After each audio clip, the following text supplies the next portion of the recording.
وہی بات جو اقبال نے کہی تھی کہ آج کوئی امت مسلمہ دنیا میں موجود نہیں ہے، جو چیز بالفعل موجود ہے وہ کچھ مسلمان اقوام ہیں، امت مسلمہ نام سے کوئی شے موجود نہیں، لیکن اسے وجود میں لانا ہے، اس کے لیے جینا، اس کے لیے مرنا۔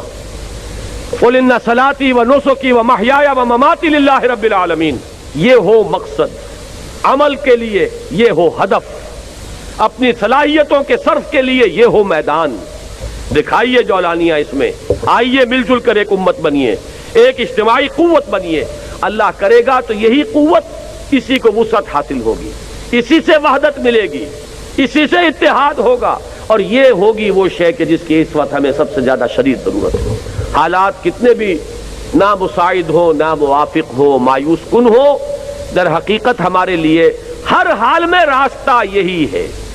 یہ راستہ ہمارے لیے اس لیے بھی ہے کہ مسلمان ہونے کے اعتبار سے بمصطفیٰ برساں خیش را کے دیں ہماؤس، اگر بہو نہ رسیدی تمام بولا بیس۔ لیکن خاص طور پر پاکستان میں تفصیل سے بحث کر چکا ہوں استحکام پاکستان نامی کتاب میں، پاکستان پر علامہ اقبال کا یہ شعر جو ہے 100% راست آتا ہے کہ اپنی ملت پر قیاس اقوام مغرب سے نہ کر، خاص ہے ترکیب میں قوم رسول ہاشمی۔ ترکی جی سکتا ہے، بغیر اسلام کے بھی زندہ رہا ہے، رہ سکتا ہے۔ کیوں؟ اکثر و بیشتر ایک زبان بولنے والی اور ایک قوم، ایک نسل وہاں آباد ہے، نسل کے سہارے جی سکتے ہیں، زبان کے سہارے جی سکتے ہیں۔ یہاں کیا ہے؟ یہاں کوئی نسلی وحدت نہیں، کوئی لسانی وحدت نہیں، یہاں تو نسلیں بے شمار، زبانیں بے شمار، لباس بے شمار، یہاں تو کوئی شے نہیں ہے۔ اور پھر یہ وطن کا ایک بت ہوا کرتا تھا، دنیا میں اس کو بھی پوجا جاتا ہے، اس کو چکنا چور کر کے ہم نے ملک بنایا۔ ان تازہ خداؤں میں بڑا سب سے وطن ہے، جو پیرہن اس کا ہے وہ مذہب کا کفن ہے۔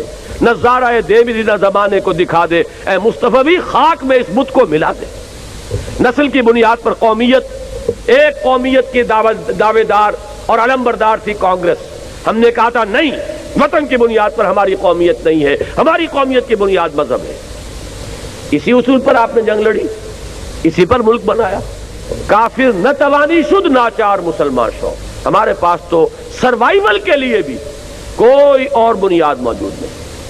We have nothing to fall back upon، ہمارے پاس کوئی سہارا نہیں ہے، ہم تو زندہ رہنے کے لیے بھی محتاج ہیں کہ اس راستے کو اختیار کریں، اور یہی راستہ ہے سیرت محمدی کا صلی اللہ علیہ وسلم۔